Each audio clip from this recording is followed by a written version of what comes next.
This is The Wheel Weaves, a Wheel of Time podcast with no spoilers. Hey everyone, I'm your host Dani, and I'm the first-time reader going through this series chapter by chapter. As always, there's no spoilers past the chapter we're covering, and that means it's totally safe for first-time readers. I'm joined by my co-host Brett, who's a longtime fan, and he's guiding me on this journey.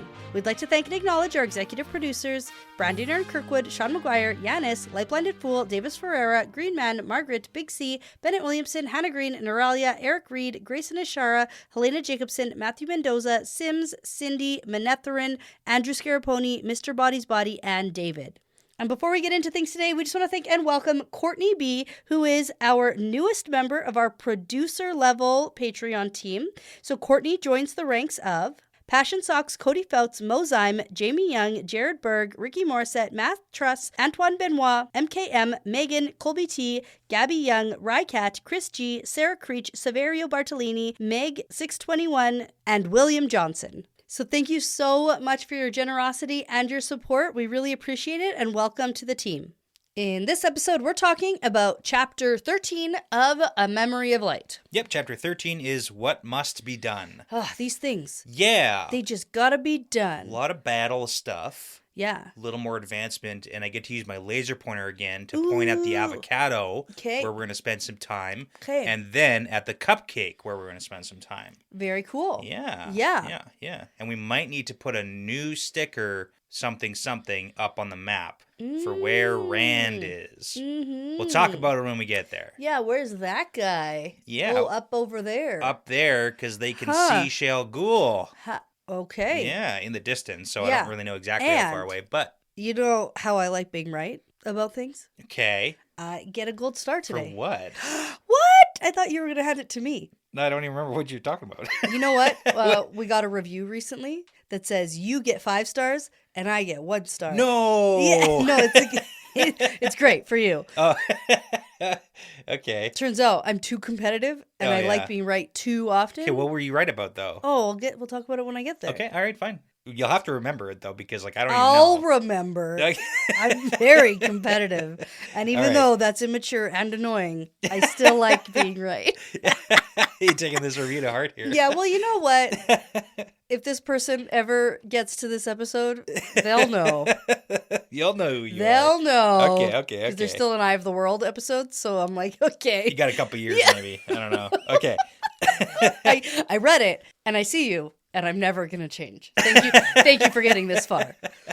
All right. So this fun fact's probably going to cheer you up because I bet. I'm happy. I bet while you're reading though. No, you're going to love it because it's all about military bridge building. Because there's a little snippet where it's like, hey, we got to build some bridges to get across the river. So I was like, hey, you know what I want to learn about? Bridges. Bridge building. Specifically military bridge building in a time of war. Joke's on you. I actually think this is kind of interesting. Okay, I love that. Because I did teach some science to elementary school kids. Okay. And we did have structures and forces. Nice. As a unit. Okay. And I learned lots about bridges. Especially that one, the big famous one in San Francisco. Golden Gate. Uh-huh. Okay, cool. Yep. I don't know anything about bridges except for what Well, let I've me tell Googled. you, do you know what the strongest shape is? Oh. A pyramid, because all other shapes fit inside it. Oh, well, it's actually a triangle, but yeah. Yeah. Okay. So, apparently in real life, there's a few different types of portable and prefabricated bridges, but there's one in particular that historically was a pretty big deal, and there's a lot of cool stuff about Canada that I'm going to talk about too. Neat. Yeah, so the more famous of the ones, and this is probably going to anger some people in the bridge community.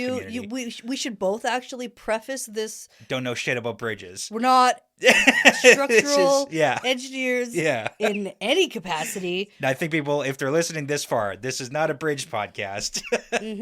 No, I've taught kids how to make bridges out of spaghetti and glue. Nice. And also out of paper. Okay. That's my bridge knowledge. Okay, so we have what's called the Bailey Bridge. So it's a type of portable, prefabricated truss bridge. And I don't want to talk about what a truss is because I tried to Google that also and understand it. But basically the triangle units of beams connected by nodes. If you see triangles, there's a good chance it's a truss bridge. That's as much as I understood or took out of it. But anyways, this bridge was developed by the British for use during World War II and was used a ton by the British, Canadian, and American forces. So the advantage to it is actually pretty neat for wartime because it required no special tools or heavy equipment to put it together, and then the wood and steel bridge elements were small and light enough to be carried in trucks and to be lifted into place by hand. So they didn't need like cranes or anything required to put the bridge together. So the best part is these bridges were strong enough to carry tanks. Very cool stuff. So they were named after the inventor Donald Bailey, who was a civil servant in the British War Office, who liked to tinker with model bridges in his free time as a hobby.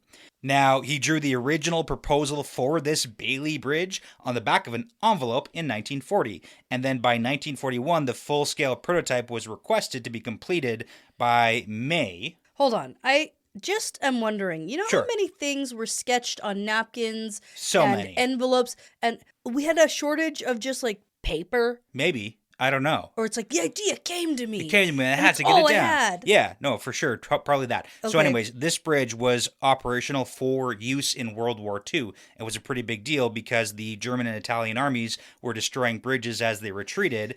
So the first Bailey Bridge was actually constructed in November 1942, but the first Bailey Bridge that was built while under fire, like the engineers were being fired on, was constructed by the 3rd Field Company of the Royal Canadian Engineers. Cool. Go Canada. And then so there was like tons, thousands of bridges built. There was over 3,000 Bailey bridges in Sicily and Italy alone. There was over like 55 miles of bridge that was built. So an average length of about 100 feet for a bridge. So that's just getting over like rivers or waterways or just like dry areas, whatever you got to get across, right?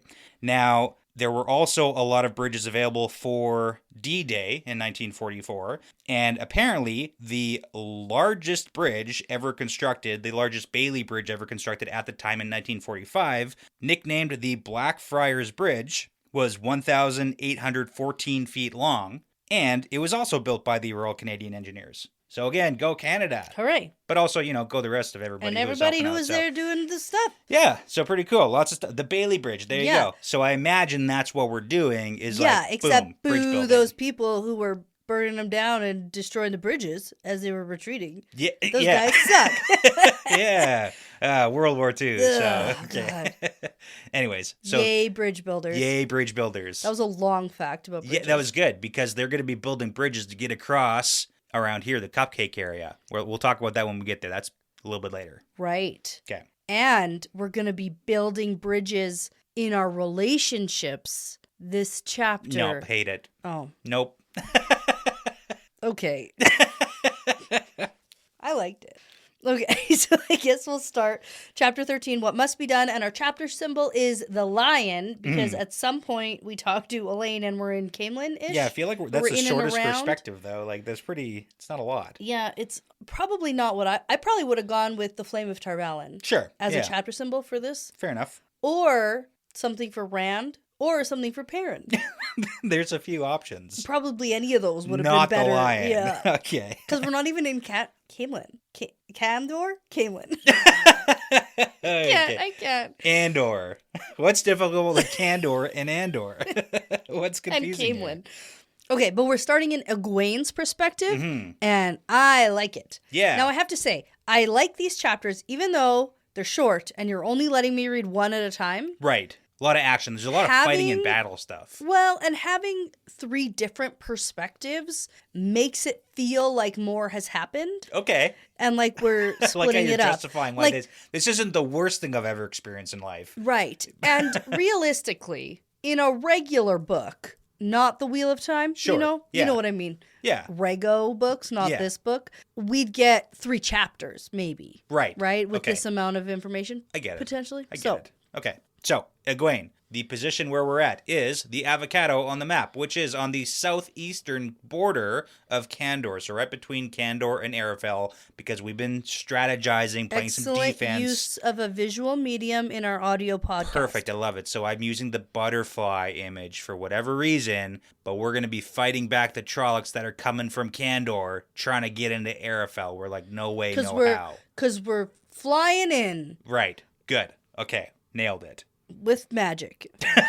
Okay. Yeah. So we're just about to start the battle sequence here against the Trolloc army, and there's like a lot of them. Yeah. Egwene's here. She's going to lead over 100 Aes Sedai. Yeah. This is like Bryn's new updated battle strategy. On the one he had. Yeah. And was like basically waiting for permission to use. Yes. Yeah, definitely. Yeah. Absolutely. Because, permission and such. Okay. And then we have other Aes Sedai who are heading to the flanks and different army things. You have no idea what's happening. No. Okay. How do you know?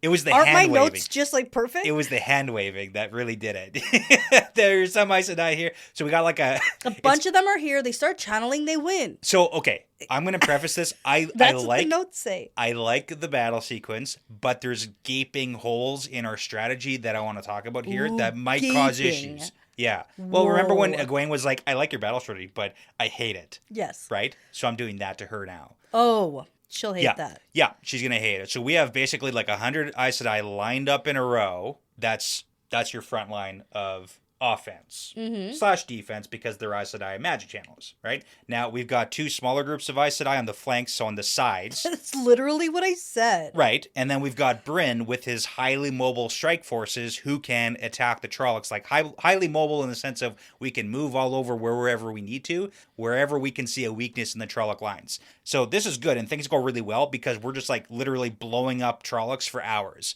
However, we are literally just channelers fighting against a non-channeling force. Anybody, as we've seen, like at Dumai's Wells, anything that's going to go up against channelers, if you can't channel yourself, you're kind of screwed. Well, that's what we would hope. If the Aes Sedai can't win this, you're in a huge problem area. And I have to tell you, I wasn't 100% convinced that this would go well. Yeah, okay, fair enough. And Egwene wasn't either.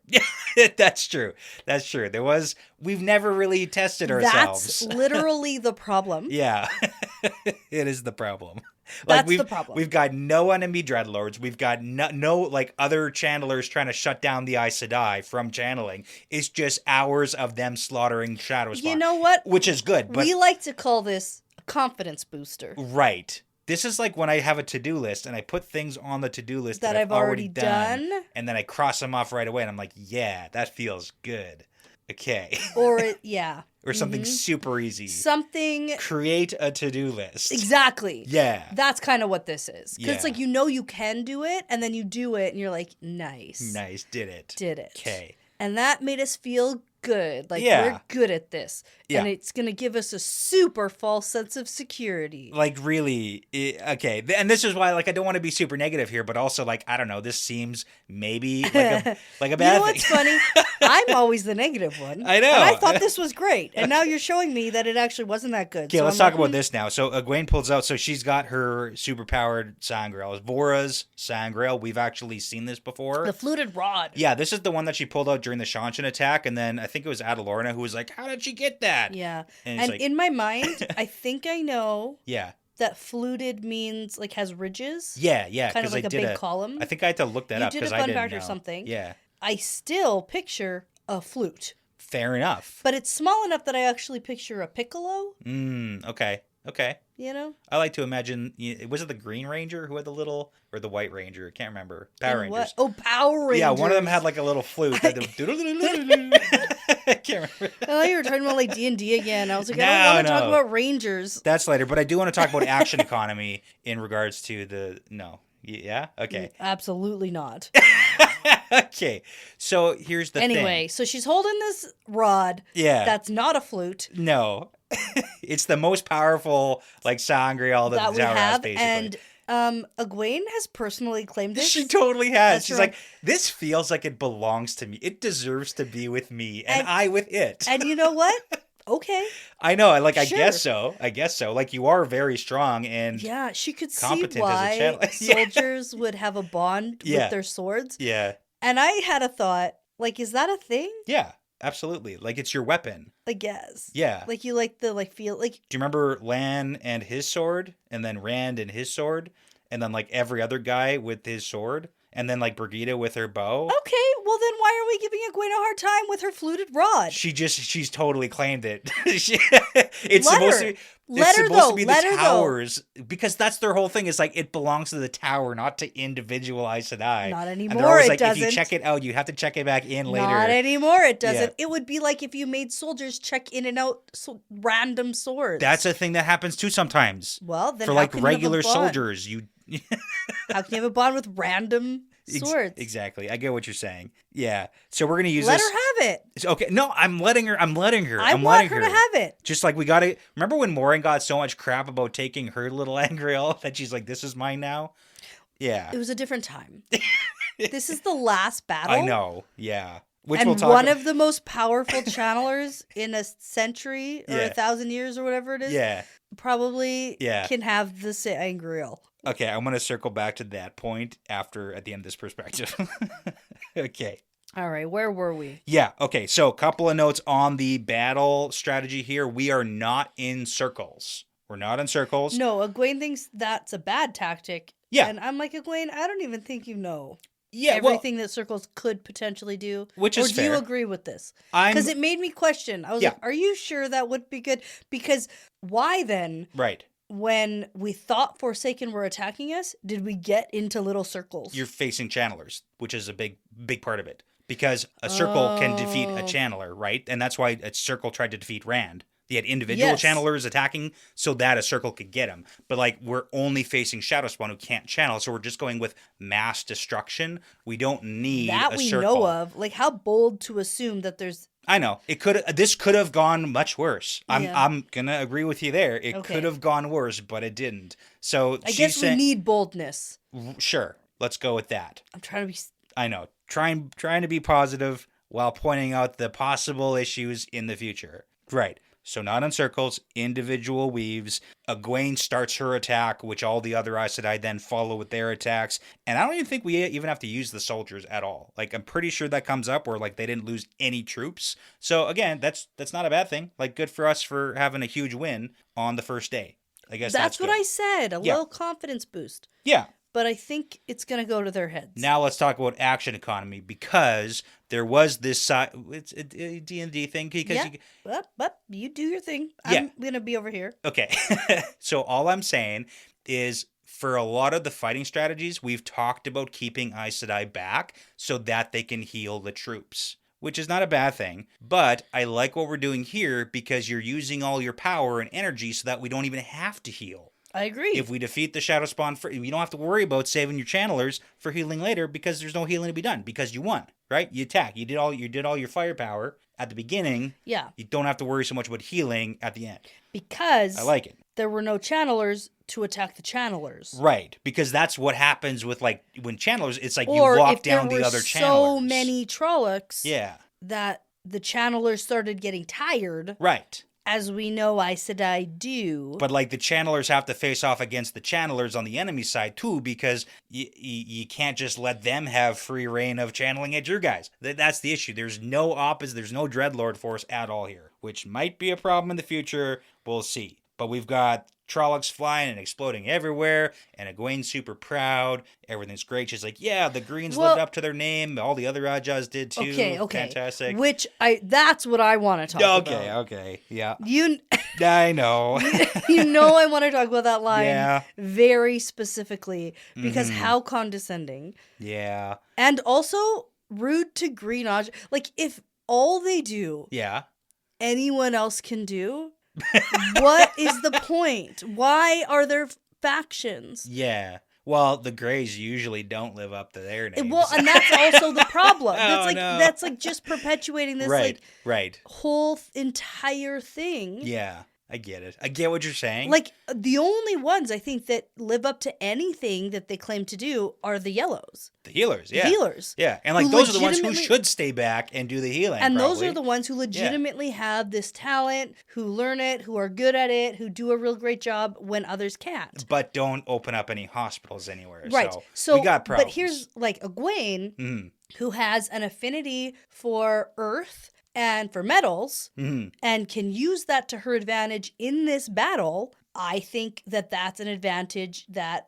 somebody in the Green Aja, the Battle Aja, should have. We should be talking about that more. We should be honing it. Just like, I feel like, okay, Blues like to go on quests, and... Secret agents. And Whites sure like logic. Yeah. You know? They're the philosophers and the mathematicians and stuff, I guess. And I guess Greys like to argue, but and like be in power, but that's not anything... You get what you're saying. That someone else can't do. Like the practical ability to fight in a war would be really helpful. We've honed and taught people who have a talent for healing, well, to an extent, as best the White Tower could until Nynaeve showed up and was like, have we tried other things though? So what you're saying is that it's a good thing that Egwene got taken to Mani and shown how to fight. You know what? Oh, are you gonna say it? No. I won't. Okay. Although I think I have said it in the past. Right. So I don't need to say it now. Okay, perfect. Yeah. But can we use things we've learned in the past even though the circumstances were bad? You should. You should always use all the tools at your disposal. Always. Right? Okay. Always. Always, I guess, maybe. Might want to put... Always. Might want to take that back later, but like right now. Always. Okay. So there you go. Yeah. However, for her to be like, wow, the Greens are doing great. Good for you and guys. And everyone else also doing pretty good too. Yeah. Yeah. Again, that's my point. Is like, if we can't fight off a non-channeling enemy force, we are effed. We are effed. So like, seriously. So anyways, things go super well. We're going to end on a positive note here. Sure. And even Godwin's like, wow, that was impressive. Well, everyone's like, cool. Yeah, it's fantastic. Yeah. Good job. And the soldiers, nobody died today from what it seems like. So awesome. Let's have a victory. Let's do that. Egwene knows that this is just the first day and that they're going to be back with new strategy and new tactics and different troops probably. Can I tell you my favorite thing that happens in this battle? Okay, go, yeah. Egwene rips off Fade's heads with fire and it's pretty good. Air. Yeah, she does a thing where like she explodes all the metal too, and I like that. Oh yeah, that's just, a like, great one. Blows up into the other like a little shrapnel bomb. Yeah, so like the armor, the swords, the axes, she just like blows it all up. Perfect. While it's on them, and then those stupid Trollocs. There's something in this perspective where it talks about the Trollocs not knowing what's ahead of them. Right. Yeah, because they're surging forward. Yeah. And that's how I pictured Death Gates. Oh, yeah, I get that. I pictured Trollocs from behind, not knowing what's going on, and just surging forward and shoving. And then pushing. It's a mob. It's a mob who's like shoving them all through, even though it's stupid. I get that. That's how I pictured it, was the way this was described. Yeah. Even though it wasn't described like that before. Mm. I can't criticize that because I also am wrong about it. That's fine. Yeah. Okay, so yeah, ending on a positive note. Anyway, kill them or draw because it drops Fists of Trollocs. Yeah. So do that more. Yeah, we know that. Now, after everything's done and the Trollocs tide is like turned away and they all start retreating, cool. We've got all the Aes Sedai tucking away their own little Angreal. Yeah, everyone's got one. Everybody's got something here. And you know what? Yeah. Good. Yes, use the tools from the town. Yeah. 100%. Yeah. And if you feel a bond with it, you keep it. Except we're not, because it very specifically states at the end of the chapter that we're going to collect all these Angreal. No, Egwene, hypocrite. Right, and we're going to collect them and then give them to the hospital for all the healers because they should all just have their own. We don't have enough. Ugh. We don't have enough, and we can move the Angreal back and forth to where they're needed, which does make sense. It does make sense, because an Angreal doesn't have, like, a limited number of uses per day. Well, Egwene better be handing over her Saw Angreal for that's healing. That's my point. That's why I wanted to circle back to this, because I don't think she's going to. No, I think everyone should just get their own. We don't have enough. The good ones, like the leaders. We should form into ranks. Right. If we're going to be a battle Aja, if we're going to be an army here. Okay. Then we should have ranking officers. Right. Who... They get to keep Angreal. And pass them out as they see fit. Same with healers. We're going to have, like, our super good healer doctors. Sure. Who are in charge of who gets more stuff. Good. This leading is hard. Oh, man, yeah, okay. Did that sound good to you? Did you like that? No, it sounded, yeah. Anyways, what? It sounded like we should move on to the next perspective. Okay, fine. Yeah, and then you don't get to be in charge of Angreal distribution. Yeah, that's just, like, not for you. I mean, like, that was just off the top of my head. If I had time to actually come up with a plan, I could probably do a good job. break, and then we'll get into Elaine's Okay, fine. perspective Yes, question. definitely. Okay, all right. We'll probably do that. Okay, so we're back, and we are going to jump into Elaine's perspective Yeah. because she is doing some things. Yeah, I had to use the dictionary because... The dictionary? Well, Or not an actual dictionary. Oh, like you had to look up a word. Yeah, dictionary.com. You know how it is. What word? Okay, so it starts by saying, the Lord Dragon and his scouts have begun to reconnoiter Shale Ghoul. I actually do remember thinking, I don't know what that word is. I don't even know if I'm saying it right, but I No, was like, it's not. I don't think you said it right. Reconnoiter. But anyways, I figured it meant something like get reconnaissance on because I know the word reconnaissance. Yeah, reconnoitate. Reconnoiter. Anyways, but it is, so reconnaissance is the noun for the act of gathering information. Reconnoiter, or however you say that word, is the verb. It's the action itself. So you reconnoiter reconnaissance, I guess. To get something. It's like, yeah, it's the verb of getting this stuff. So that's what Rand and his crew are doing. They currently are getting information on Shale Ghoul. Okay, cool. Because Yeah. I actually do remember thinking, that's a word. Because I listened to it first, and however they said it. Yeah. Yeah, I was like, maybe this will make sense. And then I just forgot. And it makes sense. Like, in the sentence, like, yeah, I can figure out that him and his scouts are at Shale Ghoul getting information. But, like, I've never seen that word before or again, ever. Right. But, okay, I guess it works. Yeah. There you go. And I thought, oh man, we're at Shale Ghoul already? Yeah. So Is it about to be the last battle? We're spying. So No, Elaine I and Bashir get are it having now. a meeting about their battle plan because we have the Candor A lot going on. Yeah, so we've got the Candor fight, which is going pretty well from what we've heard intel-wise. But Bashir is also worried about the Borderlanders at Tarwin's Gap because they've been pushed out. So now Elaine and Bashir are having a conversation about, like, Bashir wants to put more channelers at Tarwin's Gap. Sure, so of course he does. Yeah, so we can hope, but we don't have any more channelers. We don't have enough, basically, to go around right now. So they're studying maps. They're trying to figure out what they can do, but at this point, like, it's not great. Things are okay, but not great. No, it's bad. The Gap's going not great. Candor's going okay. That's where all the Aes Sedai are. But that's because there's no Dreadlords there yet. Yeah, and then Andor, like the Caemlyn, it's not going super great because... we're stuck in a forest. We're stuck in a forest, yeah. And it's real hard to fight in a forest. So, like, way to go, Bryn. Right. Suggesting the forest. I mean, we didn't have a lot of options here. No, we got them out of Caemlyn, I think. So is Caemlyn now Trolloc free? No. Oh. Not for what we know. We got a lot of the Trollocs out of Caemlyn, but we don't know at all if Caemlyn is Trolloc free. Probably not, but if we can get the mass, like the majority of the Trollocs into the forest, we can kill them all there, then we can go and retake Caemlyn. Okay. But we're not there yet because... we'll get into it a little bit, but first off, I want to talk about the Gap, because right now, Elaine is in charge of, like, high-level stuff. Yeah. So since Big Tarwin's picture. Gap, Tarwin's Gap isn't going so well and we're starting to retreat, they decide that we're going to have to burn, like, Fall Dara, Fall Moran. Well, when you say decide, yeah. Elaine is like, this should happen, and Bashir's like, grumble, grumble, grumble. Well, it sucks. It sucks. But, like, we already are burning land, like farmland and stuff, but we're going to be moving into burning cities so that the Trollocs can't take these fortifications. So we are losing a lot of Shinar right now, and it's not great. It's not great. No. Top right corner? No, I see. Yeah. It's going bad. Maybe don't use the butterfly. Okay. Oh, no, use the star. It kind of looks like it could be an explosion. Boom. Yeah. Yeah, it's going bad.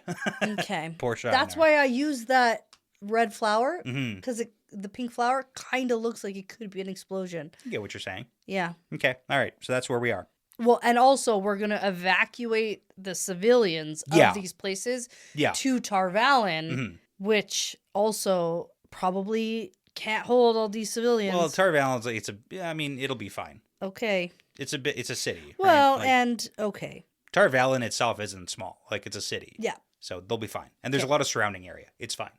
I'm going to choose to believe you, and we're just going to move on. Mm-hmm. Yeah, okay. Not important at all. So now we got Talmanis coming up with a report on the fighting in the Brainwood. You know what? Not important at all until it's important. Right. I know. But okay, like, not what are we important gonna... right now. Okay, yeah, go on. Okay. So we have a report on the fighting in the Brainwood. It's been a solid week of fighting so far, and the Trollocs controlled the southern section of the forest. So Brainwood is north of Camelin. We have drawn the Trollocs from the city of Camelin north into the wood. The Trollocs are now controlling the southern part of the wood. Uh-huh. So that's not super great that the Trollocs are controlling anything. Say southern again. Southern. Am I saying it weird? Yeah. Why? How would you say it? Southern. What am I saying? Southern. Like you say it like you say southern. Yeah. Yeah. Okay. That distracted me. Sorry. That's okay. No, you're just focusing on the important things. Yeah. Okay, so the Trollocs are avoiding clearings, so our cavalry can't really fight very well. Oh, that's the whole tree thing. The dragons are less and less useful because the Trollocs are avoiding the roads because they keep getting blown up. Yeah, my favorite quote here is, "We kill more trees than Trollocs." Yeah. Yeah. Now, Eludra does have the dragon's teeth, which are like a little explodey balls. They're basically shrapnel bombs. Yeah. And that's a little more useful. They're working okay, but still, like, it's too high of a Not risk. the best. Like, we're risking losing the dragons to do damage. It's not a good payoff right now, so it's not going super great. So what we're talking about now is like a retreat plan. So if we look at the map, we got to figure out where things are. Yeah. So we're in the forest right here. Yes. We're thinking there's 2 rivers here in a V shape, basically. Okay, in between Camelin and Kyrian. In between Camelin and Chiron, there's 2 rivers. Since we're in the wood, there's no bridges to cross these that's rivers. why we're like, go build bridges. Yeah. So okay. Bashir comes up with a plan, like, we're going to take Talmanis's band because they have, like, an entire division of, like, engineers. They're going to take them, bring the cannon. Of course they do. The band is excellent. The band's awesome, yeah. So they'll bring bridge builders, and they'll bring some dragons for protection, and they're going to build the bridge over the first river so we can get our troops over the river, and then they're going to do it again over the next, and then you can see the road going north to Kyrian. So there's a little road there on the map going north to Kyrian. So we're going to do a double hop. Okay, so there's one river and one road. Yeah, 2 rivers. One river, another river, and then the road. Oh, the road's beside the river over there. Yes. I see it. So we're going to do a double hop and then hit the road and go up to Kyrian, and we're going to find a place to fight the Trollocs somewhere there. With Kyrian at our backs. Exactly. Elaine's not super excited because she wanted this to happen really fast, but it's not happening fast. But Bashir is like, hey, well, we have to draw them out of here. Yeah. We want them to follow us, and Exactly. then we want to attack them on our terms. Exactly. That's what we have to do. So it's not great. It's not moving quickly, which is what the plan was, to take Camelin quickly so that we can redistribute our troops to go help Kandor and Tarwin's Gap. Doesn't look like that's happening really well right now. So, again, like, it's not going badly, but it's also not going great. Yeah, okay. Mm-hmm. It's medium. It is. It's medium, which is not bad, honestly, but again, it's not great. It's the last battle, and if things are going medium, Yeah. I don't know, that sounds pretty good. No, it sounds medium. That's the issue. Yeah, but Yeah. things could be going so bad. It could be, but it also could be going so much better, but it's not. No, it couldn't be. How could it possibly be going better? We could have taken Camelin already and could redistribute. How, though? The thing is, I don't know how. Sucks. Yeah. Everybody sucks so bad. Okay. So, no way. I don't. That's all I got. Like, Couldn't do it. Yeah. We're doing the best we can. Yes. Yeah. And we applaud people for doing the best they can. No, that doesn't happen in this chapter. Not a lot of applause going on here. Not true. Everyone applauded the Aes Sedai for blowing up the ground. Okay, fair enough. You guys used the thing you know how to do. There you go. You did it. You know what? Okay, I'll give you that. Give you that. Okay. And to be fair, how many of those Aes Sedai have ever actually just blown up the ground? Probably hardly any. Actually, yeah, probably. Like, that's a new skill for them. Yeah. Well, some of them were like pushing the Trollocs over with air that's and all stuff. I want to talk about. Like, I just keep going back. Like, that's the most interesting thing that's happened. Yeah. No, it's so good. It was a far. good fight sequence. I like it. I like it. Me too. It was a fight sequence I liked. Can you imagine? I know. Crazy. Everyone, form up a straight line and attack. Blast. Yeah. I like the intricacies. I was going to say whimsical nature of Trollocs exploding. I don't know. No. I like the intricacies of what we're doing and why and how. Like with the power? With the power. Yeah, that's interesting. That's cool. That's the cool stuff. For sure. That's what I like. Okay. Don't give me more scenes of just like people just cutting off Fade's heads with swords. No. Boring. More ripping their heads off with the power. Right. Very different. Interesting Very different. to me. Yeah. I like that. Yeah. I'm not being sarcastic at all. It's fine. Okay. Next perspective. Why are you being so sarcastic? I don't know. It sounds the same to me. No. Well, I don't want to see a Fade's head ripped off with a sword. I want to see it ripped off with the power. It's the same. No. The Fade is now headless. It's way more interesting when we're figuring out ways we can use the power differently than we know how to use them. Okay. Like, we're going to do a backhand. I've never done that before with a sword. Way less interesting. A backhand? What is... I don't know. I'm picturing tennis. Yeah. Yeah. Like instead of forwards, back. See? I get it. That made a lot of sense. Shut up. Yes, it did. Okay. Next perspective. We got to get to the next one. There's one more to happen. This one is so good, and this is where I get my gold star. Okay. All right. You still haven't figured out? No, I have no idea what you're right about here. Nothing. You forget everything I said last episode. Yeah. Okay. Yeah. Once you remember what I said last episode, you'll be like, you were right. Okay, well, you got to get there then. Let's do this. Okay, so we're going to change perspectives to Perrin. And can I tell you, I think this might be my favorite Perrin perspective in like a very long time. Okay. All right. Yeah. He's like getting shit done. He's doing it. Yeah. I love it.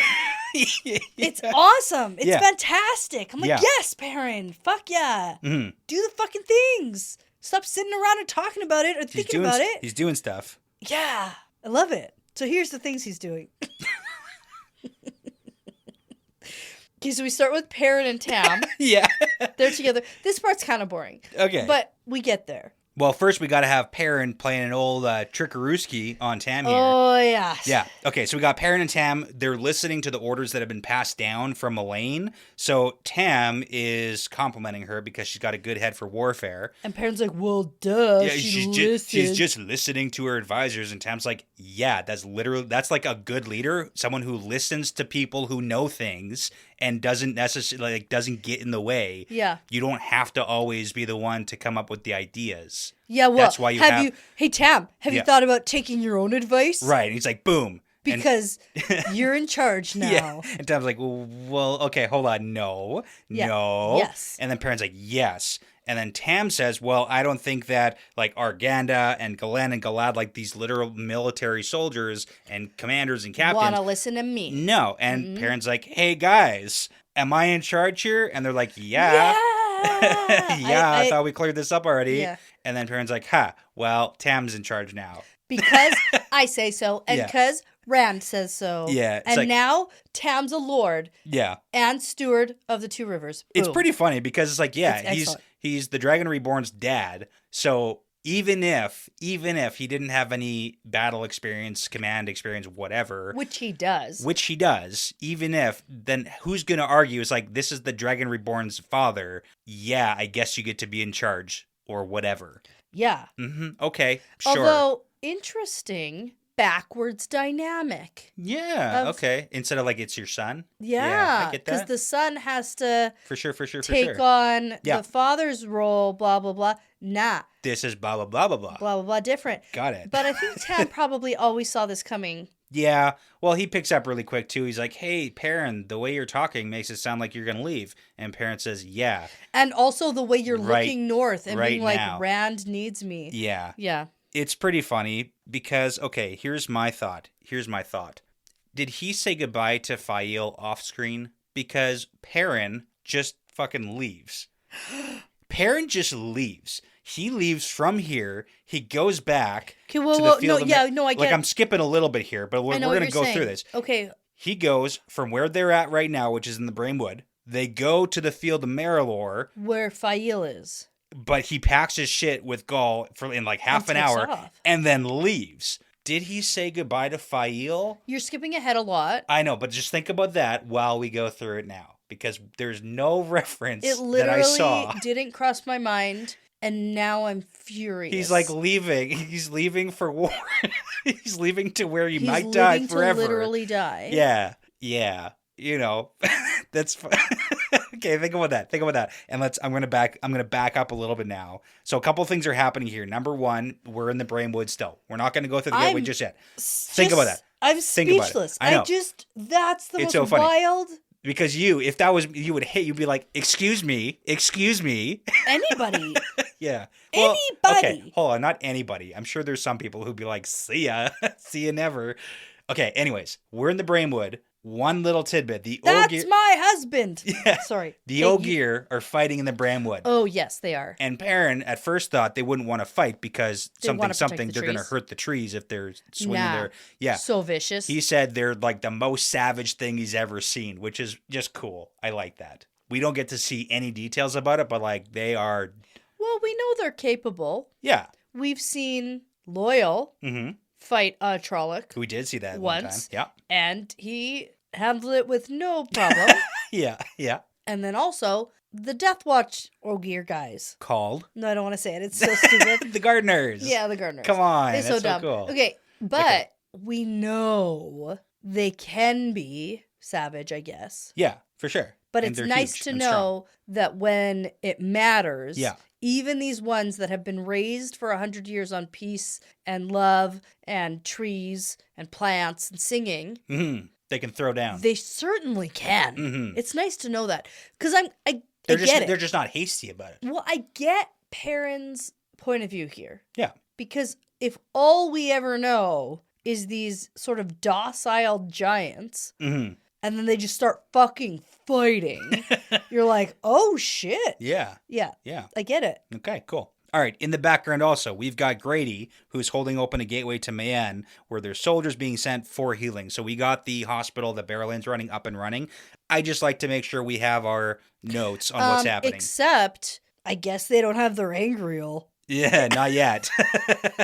They will be shipped there later. Can't we just split them up? No, I don't know. But why would you if you have gateways that can instantaneously transport from one side of the continent to the other? Because we didn't know how long that battle was going to go, and we definitely have Shinar and Bramwood with huge And I don't know that there's casualties. no Angreal in Mayenne. I'm just saying, like, they're shipping off lots of the ones from the battlefield to the hospital. Oh, to support. And then back and forth. Okay, fine. Right? Okay. Seems messy. Yeah. So anyways, Perrin does his whole thing. He announces Tam's the new lord now in Two Rivers, blah, blah, blah. He's in charge. And if I don't survive, Tam succeeds me. Perfect. Awesome. We're all settled. So Perrin asks Nield, the Ashaman, if he can make a gateway to the Black Tower. And Nield says, nope, still can't make gateways to the Black Tower. Okay, wait. That's a problem. I got to interrupt you for just like... For sure. 1 second. Okay. Because if anybody's going to be leader of the Two Rivers... Right. Like, where's Bran Alvier? The literal mayor. Yeah, but he's not a battle commander. No, but he does have experience being a leader of a place. Sure, of but he's not people. here. He's not here right now. Where is he? Back over there? Probably, yeah. Oh. I don't know. I mean, I like that Tam is going to be the steward of the Two Rivers. However... And again, hold on. This is what Perrin's saying right now. Like, I mean, I don't know. He didn't even consult Fael on this. Like, at all. It doesn't matter. I mean, this is fine. That you is can make this kind of decision without Fael. Okay. I think. Don't tell Fael that. No, never. Yeah. But I think you could. Yeah, this is why he didn't say bye to her. And I'm like, how about someone with actual leadership experience? Yeah, Tem has leadership experience. He's part of the village council. Like, yeah, Bran's the mayor, but they also decide stuff like Women's Circle and village council. Like, that's how they. Okay. You know, it's not as big of a deal. Sure. It's fine. Okay. I just thought of something, but that's okay. Okay. Now tell me. Okay. Something's going spooky at the Black Tower. About the spooky Black Tower business. Can't get way in there. Yeah. I think I like this chapter so much because puzzle pieces get put together to form a bigger picture. Mm-hmm. Okay. And you're going to have to tell me what you're thinking more than that, though. What puzzle pieces? All of the puzzle pieces. Oh, man, that's the whole thing. Yeah, okay. All of them. Sure. Why can't we travel in and out of the Black Tower? Mm-hmm. Bad stuff's going on there. That's like one puzzle piece. Okay. Then we have Perrin, who's aware of the dream world and of dream spikes and of bad guys doing stuff in the dream world. And he has experience with these domes that make it so you can't travel. Yeah. So that's another puzzle piece. Awesome. And then he's trying to figure out, how can I go into the dream world to really be on the same level as this fucker who's doing shit, probably. And he doesn't take no for an answer. He tries to find it from the wise ones. They say no. So I said, he should go talk to Rand about this. Boom, that's the fourth puzzle piece. There you go. And that's my gold pieces, star. That's a puzzle. That's my gold star. That he talks to Rand about it? I said you should go ask Rand about this because he's the guy who knows how to do this. Nice. Yeah. Nice. I do think I remember you saying something I did like that. say that. No, that's good. I believe you. I believe you 100%. Anyway, so I think I like the idea that we're actually putting things together and then using our knowledge and information. Yeah. Talking to each other about in stuff. In a good way. Yeah. Because typically in this book series, Perrin would have been like, how do I do this? I know there's a problem at the Black Tower. I know the problem. I don't know how to solve it, though. And he would have been like, maybe I need to go over here. Yeah. And then, like, never actually. Oh, Rand, swirling colors in my head. Leave me alone. Get out of here. Exactly. And then he would have just, like, gone the other direction, and I would have been frustrated. Yeah. But because he thinks to himself, no, I didn't get the answer I want. I'm actually going to go talk to Rand about this. And then immediately goes to solve the problem. Yeah. I love it. Cool. It makes me it's good. Happy. Super good. Happy. Okay. So we're just about to leave Brainwood here because we're going to go to the Field of Marilor because we can't go to the Black Tower, whatever. And before he's going to say goodbye to his troops, he's like, super proud of you guys. Great job. We're going to open up some brandy when the last battle's done. Cool, whatever. Everyone cheers. Neild opens up a gateway for him, but then suddenly Dane friggin' Bornhold has something he wants to say. I actually kind of forgot this happened. Yeah, okay. That's blocking it out of your memory because the worst thing you could do, like, Dane, come on, man, well, and why? Dane I appreciate, though, that Dane says, this is bad timing and this is stupid and I shouldn't be telling you this now. Right. However, this is the only time that there is. We're probably all going to die. You should know this. Yeah. Okay, and I get it. Yeah. So Dane pulls Perrin aside and he says, hey. By the way. It wasn't Trollocs who killed your family. It was Ordeith. Friggin' Ordeith. So that's Padden Fane. Yes. Your dad insulted him, and then he tore your family apart, and then we blamed the Trollocs, and then Perrin was, like, rocked by this new piece of information about He's who like, killed I've his already family. dealt with this. Yeah, I've like he's grieved. This family. is terrible, and now you're getting, like, you're bringing this right back to the forefront at the worst possible time. Don't worry. Perrin's so good at just shoving this aside. He does. He takes those feelings and he bottles them up. Pushes them right down. He's like, no, I have to keep moving. But are you ready for a new prediction? Yeah, okay. After you just punched the microphone? Yeah, you just, like, it's punched fine. it. I just poked it a little bit. Okay. Yeah, I was shoving my feelings down, as but you do. Like... but my hand motion got, it's fine. It's like, Dane, you literally procrastinate to the very last possible second. Yeah. How human... I know, but if he's really human, he would procrastinate till after the last battle's done. No. I can procrastinate way better than Dane can. No. I will avoid it until it becomes nothing or it becomes the worst problem. He didn't need to he doesn't need to say anything here. You know what? I appreciate that he did because this leads me to my new prediction. Okay. Are you ready? Yeah. I think I know. Okay, go. I'm not going to... You go. Perrin is the one that defeats Padden Fane. As like... For revenge. Yeah, because Perrin does think, like, I'm going to add this to the list of crap that Padden Fane has done, and he already deserves to die, but, like, and I'm going to make sure that he gets his. This is almost like on my list. Yeah. So I have Nynaeve, who needs to kill Moghedien. Cool. And if anyone else kills Moghedien, or if Moghedien doesn't die, pissed, throw the book in the fireplace. Okay. Those two things. Sure. Good thing we have lots of copies. We do have lots.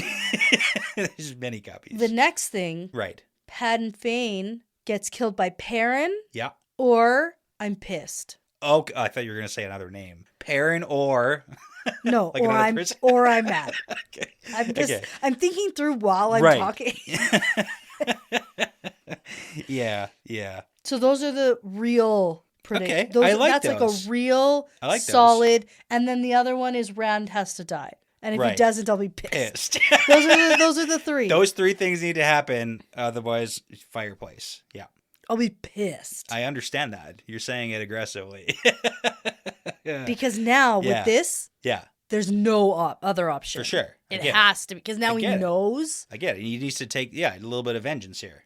Little bit. Big bit of vengeance here. Has to. Okay. Thank you for bringing that up because I forgot about it. Okay. All right. So we're going to shove those feelings down for now. And it's like, okay, we're going to leave. So Perrin turns to go through the gateway, but then Gaul comes up and Perrin's like, hey, just like this whole friendship thing. You want to thing. come? And he's like, yes. No, he says, you can't come. You can't come. And Gaul says, then kill me. And Perrin's like, fuck I can't. Fuck I can't come. Okay. No, actually, honestly, what Gaul says is so cool. Like, I'm going to read it out because it's like super good props to Gaul for being awesome. Because Perrin says, you can't come on this trip because I'm going where you can't follow me because he's planning to go to the wolf dream. And Gaul says, yeah, you're going to the dream within a dream. And it turns out that I'm tired. It's so funny. It's so good. Okay, because he wants to go to a dream. Gaul knows enough, has figured out enough on his own that Perrin is going into the dream world, dream within a dream, and he's coming too. He's like, I'm tired, let's do this. And then that's when Perrin's like, no, you can't. And then Gaul says, yeah, kill me if you want, but I'm coming. And then Perrin's like, okay. Okay, I guess so. It's like, oh, it's friendship. Sorry for annoying you with my friendship. Well, that's everybody. I just love it. I love it so much. So one last bit before we go through, you remember how there was that gateway open to the hospital? Mm-hmm. Gaul looks and he sees Bane and Chiad. And says, hi, bye. Well, he raises a spear to them because he's going in to fight the last battle, and their guys shine. They can't fight at the last battle. Oh, yeah. And then Perrin's like, idiots. Yeah. They probably should have just not been guy shine. Yeah. And then it's like, oh, should have got Rand to just release all of them. It's like, that's not. Nope. They would. Number one. No, Perrin. Number one. No. No. If Rand went and said that, like, they would just be like, no. Not even a thing that you can do. Yeah. And then also, we need to beat you probably just for, like, suggesting it. I would have to assume. Yeah. And then they would have to get beaten because of, like, Giotto or something. Probably. So anyways. Mm-hmm. But I love it because, like, they're looking at him and he's looking at them and there's, like, a little moment before he's going off. And because one of them loves him and one of them is like, meh. Yeah. Bane doesn't like him. Chiad does. Yeah. And they're a package deal. So, Well, then let's hope we come back. Yeah, but that's where we're going is, dream within a dream, super dangerous, so it's cool. I like the little tidbit there. I like the goodbye that we get there. It's nice. Okay. And then we go to the Field of Marilor. Yeah, and we pack. And then get speed round packing. Yeah, pack up supplies, whatever. And then we convince another Asherman to make us a gateway to where Rand is. Yeah, and then we go. But that's the thing is, like, there was no mention of, like, I don't know, saying bye to your wife or nothing. Well, maybe it's off screen. Here, let me try to. No, I don't think so. Let me try to make sense of this. Sure. Perrin does not want to be stopped. Yeah, smart. Avoid your wife then. Completely. At all costs, do not run in and talk to her. Maybe she was off on a mission, so it's like, oh no, I was going to say bye. If she was off on a mission, it could have been like, I went to talk to her and she wasn't there, so I left a message. Yeah. It's possible he wrote her like a note, we're going to see it in the future. We've seen Perrin write notes, though. Like, we've seen him do the whole, like, note thing. Yeah, and but he leaves notes. However, though, this is Brandon Sanderson writing Perrin. Don't blame it on the... No. Well, if we're going to talk about Brandon Sanderson writing Matt, we can talk about Brandon Sanderson writing I didn't want to do that either. Well, I can. I can do whatever I want. Put a microphone in front of my face, too. Give you a couple of drinks, and then... So... And another thing. Yeah. The whole Fael thing, I actually didn't even think... about it, which makes me think that maybe later we'll get... Maybe they've said their goodbyes already because they got stuff to deal with. We definitely have not. Because she's got her stuff to deal with. 100% have not. Okay. We have not. They're just so connected, that they don't even need to say goodbye. If anything, she's left and then he's left some kind of message. Okay. And then we're going to get her getting his message. Okay. I like that. I like that too. That's good. Or he's just so caught up in everything he has to do. Rand needs him. He forgets to overthink. Yeah. Wait, that doesn't sound like Perrin. Okay. So we're through the gateway now, and now we are somewhere in the Blight, and we've got Rand up ahead on a ridge looking over to Shale Ghul in the distance. So we're in the blasted lands. Yeah, we're there somewhere within sight of Shale Ghul. Reconnoitering, or whatever that word is. Yeah. All right, so this is actually pretty neat. Okay, well, because Yeah. when Perrin is talking to Tam, he thinks about Rand, and he feels the pull, and he sees the swirl of colors, and he sees Rand talking to Moraine in some, like, Yeah. desert, mountainous Blighty place. area. Yeah, that's where we are. Blighty area. And so now, here he is. Right. Yeah. So we've got Moraine and his group of advisors and guards and commanders all with him, but Perrin asks Rand, is it time? Yeah, no, it's not time. This is a test It is time. to see if he can see me. So if you recall, Rand was given the gift of the dagger that makes him invisible to the shadow. From Elaine. Yes. Mhm. Yeah. I remember. So he says this is a test to see if he can see me. Sense me. Yeah. There's a because okay, does it just make him invisible, or does it make him like? This is a test. Can he sense? We don't me? know. We don't know. Like in my. There's no big glowing eye on top of a big tower by the mountain that's gonna like turn and look at Rand right now. That's not a thing. Ugh. Fire vagina. No. Get out of here. There's nothing like that in this series. There might be metaphorically. Could be. We don't know. We don't know if this is a sensing, seeing, like, what does it mean? And that's why Rand says You didn't even bring shot glasses. No, I didn't. I didn't expect to say that because... There's been several things that I, on purpose, didn't say. Oh, okay. Like when you mentioned Rangers. Right. Did I mention Rangers? Yeah. When? I don't know. Earlier this evening. I don't think I ever said that word this evening. Yes, you did. And then I thought you were going to talk about Lord of the Rings. And then when I realized you were talking about not Lord of the Rings. I don't think I said Rangers. You 100% did. Because then I was worried. And then I turned it into a D&D thing instead of a Lord of the Rings thing. Because I didn't say I Rangers. was like, no, not shots. In what point were we talking about Rangers? You'll have to listen, I guess. It's not a thing. Nope. Didn't Yes, happen it today. Didn't happen today. No. It was less than an hour. It was like 45 minutes ago. Okay. No, yeah. No, it didn't happen. Anyway, so It we don't did. know. We don't know if he can sense. This is a test. But Perrin wants to talk to Rand alone for a minute here about something totally different. So should we do shots now and then talk about what Perrin talks to Rand about? Yes. Okay. There we go. That's a plan. It's a plan. Okay. But you have to go get them. I'm Fine. not getting it. That's fine. It's your fault. Yeah, that's fair. Okay. Okay. This is a mix of apple whiskey and whiskey. So it's apple, less apple whiskey. Less apple whiskey and more whiskey? Yep. Uh-oh. It does smell apple-y. Yeah. We can pretend it's Tam's apple brandy. I know. I don't even know where to find any of that, though, so. I'll find you some. Okay. Cheers to being sensed by the shadow, not being sensed by the shadow. Not. We want to not be sensed by the shadow. Okay. Not apple. Okay. Actually, not bad. Okay. All right. So now let's talk about this. So Perrin says he wants to enter the Wolf Dream. Yes. But like in the flesh. Because at first Rand's like, hey man, like I was pretty sure that you know how to do that already because the Wolf Dream, whatever. And then Rand says, Teleranriod? So then Perrin's like, okay, well, and he starts whispering because there's wise ones nearby. And the last wise one he talked to Was like, don't do that. and no wise one will And ever help never. you. And Perrin keeps thinking, women always trying to ruin things that I'm trying to do here. And you know what? They are. Yeah. I mean, yeah. Yeah, they're going to make him not do the dumb thing Maybe that that's he's gonna why he didn't talk to Fael. Yeah. So Perrin tells Rand, I know how to get into the Wolf Dream the easy way, but I got to get there in the flesh. Right. Yep. And that's when Rand is like, okay, that's a super dangerous thing you're asking. Some would even call it evil. Yeah, very evil. Very, very evil. Some would call it. Yeah.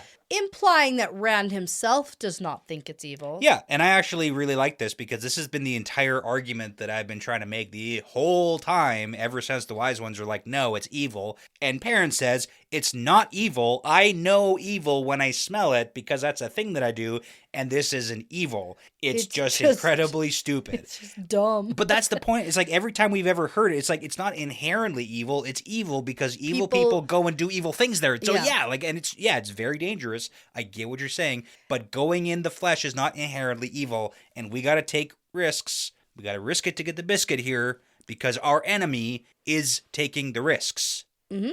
So we got to do that. We got to do that thing. Well, and then Perrin says there's no more good options, and there's something going down at the Black Tower. Yeah. And then Rand's like, yeah. And he's pretty sure he knows what the cause is, and it's got something to do with this guy he's got to face without going into the whole Slayer thing. And then Rand says, thank goodness that I can delegate this task to you. Yes. Because I thought I was going to have to go to the Black Tower and deal with this. Well, he was procrastinating, see? That's why it's always the right decision to procrastinate long enough that someone else does the job and for you. And if you can go do this for me... Perfect. Then... Yeah. I don't have to go do it. I love it. Thank you for dealing with this situation for me. Yeah, yeah. And Rand's like, I okay, wonder how this lines up timeline-wise with what's actually happening at the Black Tower. Like with Andrel and everything? The fact that he's like trying to make the gateway and he can't. Yeah. And he's going to try again and then he can. Whoa. Because I assume... So are you implying like what... I assume Perrin is going to be successful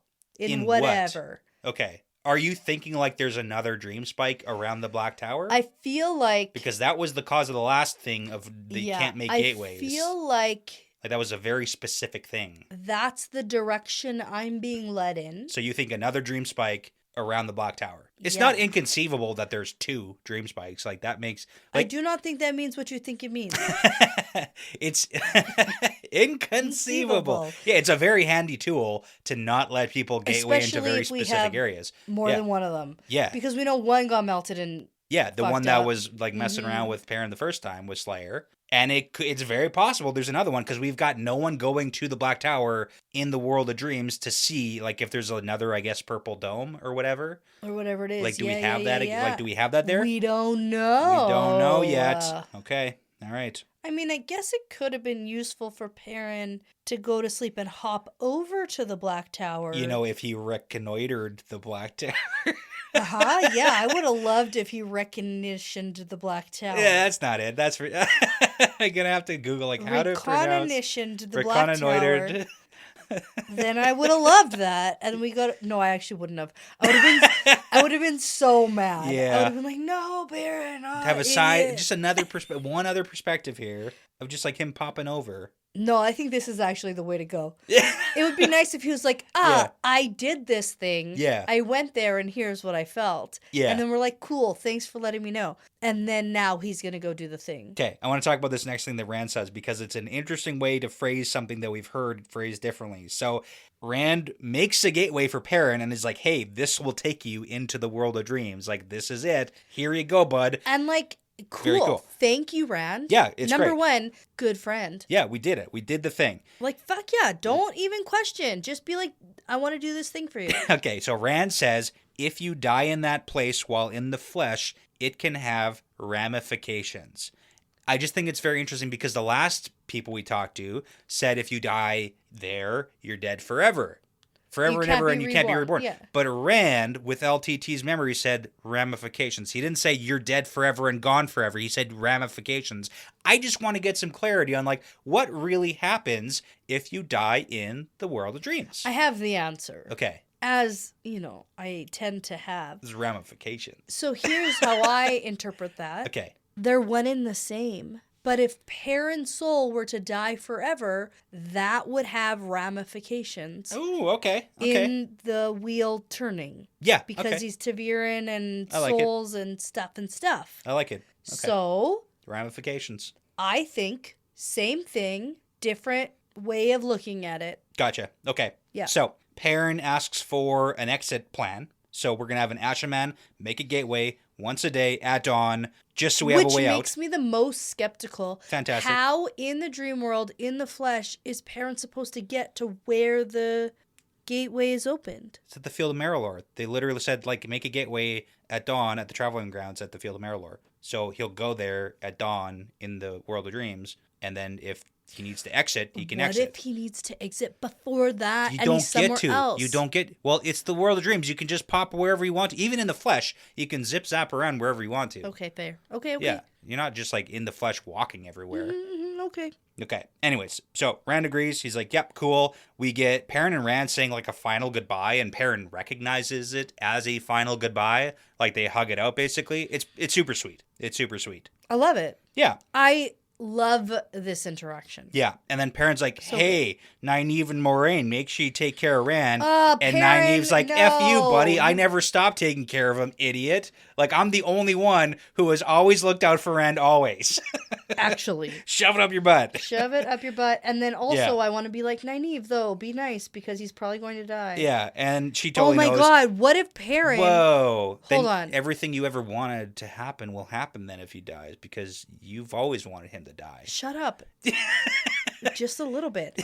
Now, how is Perrin going to defeat Padden Fane if he dies carrying out this task? Sure. Well, what if he doesn't die? To free the Black Tower. What if he doesn't die carrying out this task? That's the easy answer. This is a come side quest. How come I feel like he's going to then? I don't know. I don't...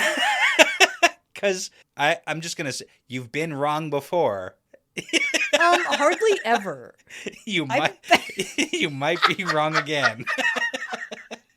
How dare you? Yeah.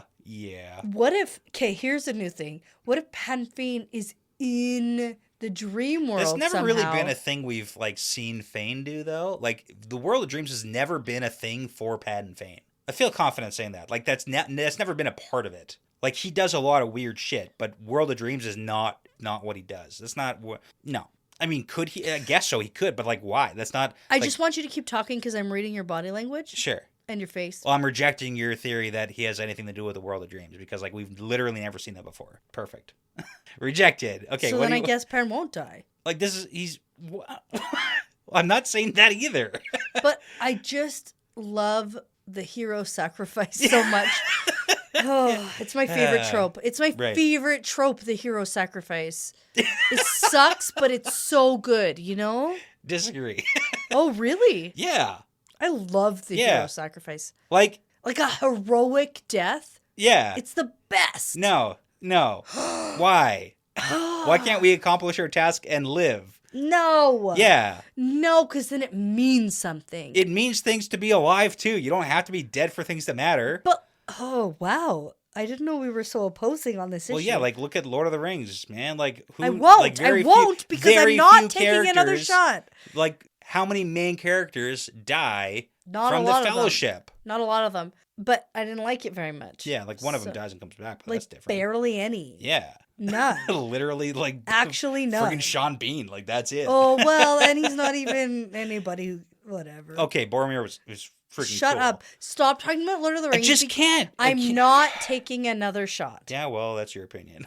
You go ahead. It's just my glass. It's just my cup. It's just your cup. You're taking a shot from your cup? Yeah. You can if you want. Okay. Anyways, so you know what? What? Nynaeve knows that they're going to go do something stupid, like Perrin. And then Gaul is here too. So Perrin's like, hey, are you sure you want to come? And of course Gaul wants to come. Like, he didn't come all this way to not go into the World of Dreams. So they both step through into the Wolf Dream. Super cool. Let's go. In the flesh. I'm so excited. It's so cool. It's so cool. I'm so excited. Like, we did it. We did the thing. We're here. We're going through. I know. Nothing stopped us. Ren was like, yep, here's the gateway, bud. I love it so much. I love it. Best friends. I love all of it. I just need Perrin to recognize that Gaul is his best friend. Perrin? Like, he's your friend, man. Like, I love Gaul so much. We've actually already had this conversation. I know. About Perrin's inability to recognize that anyone else even remotely likes him or cares about him. Yeah. Because he's in his head the whole time. So that's Perrin in a nutshell. And if anyone wants to stick with him, all the power to them at this point. Yeah, I was going to do the whole, that's not Perrin in a nutshell. This is Perrin in a nutshell.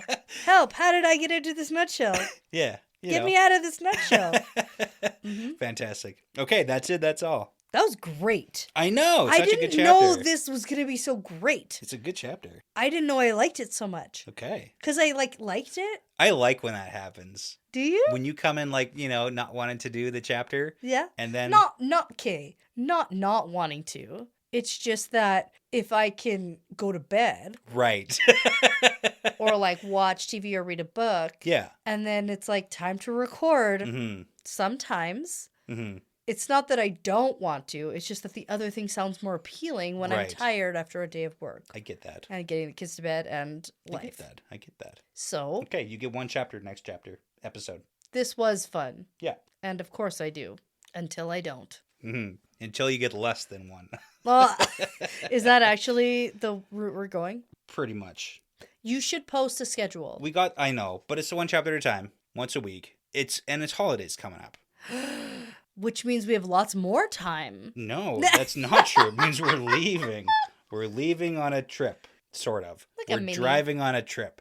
We're driving 2 hours away. It's a trip. It's fun. We're going in the mountains. Yeah. It's like 20 pages for the next one. Is that a lot? Yeah. Okay. Yeah. I go by minutes because the first time is audiobook for me. Yeah, that's fair. But, okay. All right. Well, before you go ahead and claim Sangreal as your own. Is that how you say that? Not really. Okay. I'm going to say that this is part of the pattern now. Yeah, it's part of the pattern.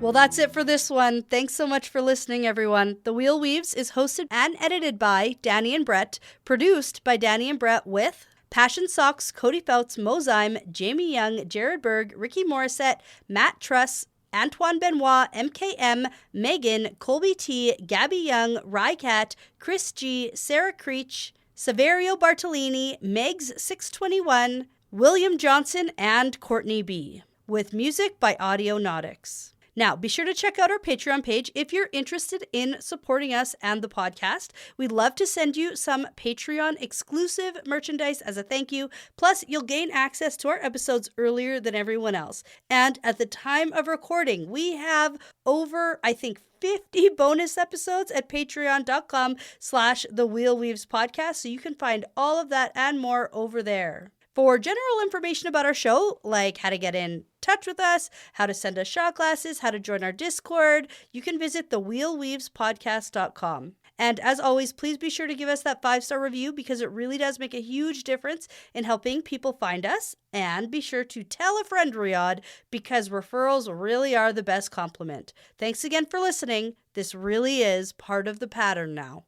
Well, that's it for this one. Thanks so much for listening, everyone. The Wheel Weaves is hosted and edited by Dani and Brett, produced by Dani and Brett with Passion Socks, Cody Feltz, Mo Zyme, Jamie Young, Jared Berg, Ricky Morissette, Matt Truss, Antoine Benoit, MKM, Megan, Colby T, Gabby Young, Rycat, Chris G, Sarah Creech, Saverio Bartolini, Megs621, William Johnson, and Courtney B. With music by Audionautics. Now, be sure to check out our Patreon page if you're interested in supporting us and the podcast. We'd love to send you some Patreon exclusive merchandise as a thank you. Plus, you'll gain access to our episodes earlier than everyone else. And at the time of recording, we have over, 50 bonus episodes at patreon.com/The Wheel Weaves podcast. So you can find all of that and more over there. For general information about our show, like how to get in touch with us, how to send us shot glasses, how to join our Discord,